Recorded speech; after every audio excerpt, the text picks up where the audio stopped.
Ochoco. I'm the Division Chief of Safety and Management Services, and welcome to your second month of the mentoring program.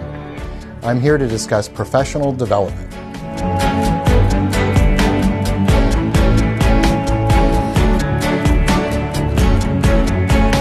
So I did want to reinforce the benefits of the mentoring program as a whole. Obviously, it's of a great benefit to the mentee when they take advantage of it, and the mentor to develop leadership skills, but it is a tremendous benefit to the organization and organizational excellence.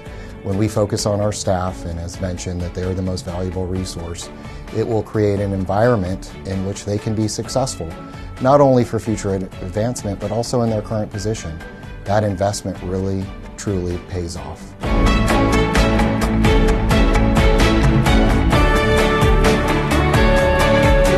I think the mentoring program is invaluable. I started as a mentee 22 years ago, and it really enriched myself and my career. And I think back to the important questions that the mentor asked me that helped me focus on my professional development. And oftentimes I didn't even know what it was that I wanted to accomplish. By asking those right questions, it really helped me focus on my professional development and enriched me and my career. And in turn, it helped me become a better state employee.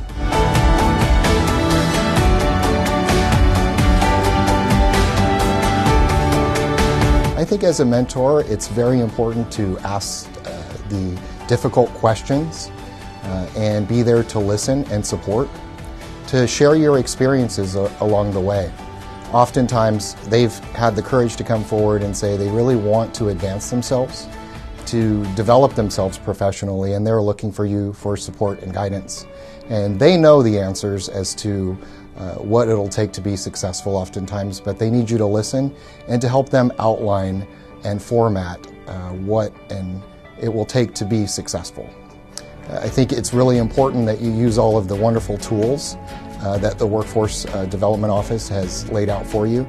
I know one of the things that I use and have used with mentees in the past is a chart. So oftentimes a mentee will say, professionally, I want to develop so that I can reach a particular classification. Maybe it's an AGPA. So I'll have them chart out all of the skills that are necessary, all of the competencies that are necessary, and chart them out. And based on their experiences throughout the years, both internally and externally, then they can match up with those skills and competencies and see this is an area of which I have a lot of skills that I have already done, or there are other areas that I really want to focus on and get experience in. And then you, as the mentor, can kind of guide them into the path. This is where you would get that experience. This is someone that you could reach out to. This is the type of education that you would need to focus on to do that. I think it's really important to share your experiences and for the mentee to really realize you've been there before. I've shared, as I had mentioned, I started as a mentee over 22 years ago with another agency, and ended up through that experience as being involved in training and development. At the time that I reached out as a mentee, I didn't have that goal, but I was able to, through the experiences of the mentor and asking the right questions, realize that might be something that I was interested in. And it really grew from that path. I've had the opportunity to manage mentoring programs in the past as a training manager and be a mentor and a mentee. And it's also a tremendous learning experience for the mentor. A lot of times the mentor is new to a leadership role, or they may be having an issue with developing their own staff or asking the right questions. Again, this was a mentee that has now come forward and said that they really want to be successful in a particular area and made themselves vulnerable. They've been willing to ask some of the right questions. Reach out to some of your peer mentors and see what's working for them, and getting those ideas helps as well. I think it's important to have patience, to know that we all have busy schedules. There may be times where you have to reach out 2 or 3 times, but that investment is really going to pay off. And it shows that you care, that you are putting yourself out there to make your time available.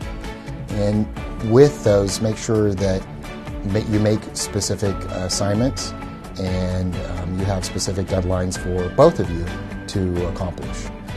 Developing those relationships and really establishing that is going to be key moving forward.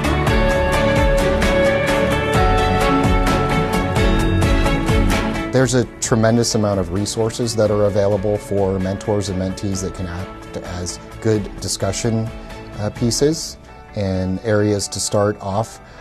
Resources and articles that are available, many of them have been sent out to you by the Workforce Development Office.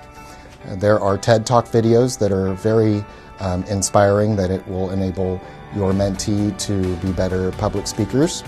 There are articles that are on professional development and professional growth that they have linked up, and also templates on resumes and preparing for the interview process. We did use the resources and actually use it as a homework assignment. My mentee was very vocal about her desires and her professional development, and so I had her do some research. Go out and look at the duty statement and identify through CalHR what are some of the skill sets that are necessary, and align them with her own resume and application to look through those to make sure that some of the things matched up.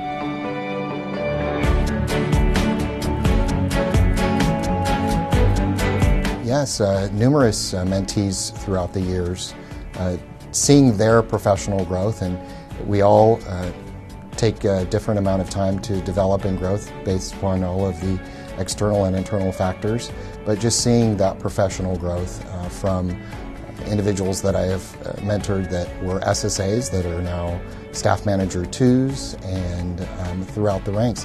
When I started in the mentoring program in District 11 as the program manager, we only had about 6 people that were part of the program, and seeing that program grow and development, you really got to see the success stories of not just the mentees but also the mentors. Because as leaders in that environment, sometimes you become more comfortable in asking the right questions and establishing those relationships throughout your career. By the end of the mentoring program, I want to have established that I have addressed all of the questions that the mentee has, that we've set realistic and reasonable goals that hopefully can carry forward beyond the mentoring program, that I've been a resource for the mentee, and that the mentee understands that throughout their career I'm available for them to turn to should they have any additional questions. The main goal, as with anything, is we're the most valuable resource that the department has, that we are there for each other, to support each other, and that we are on this journey together.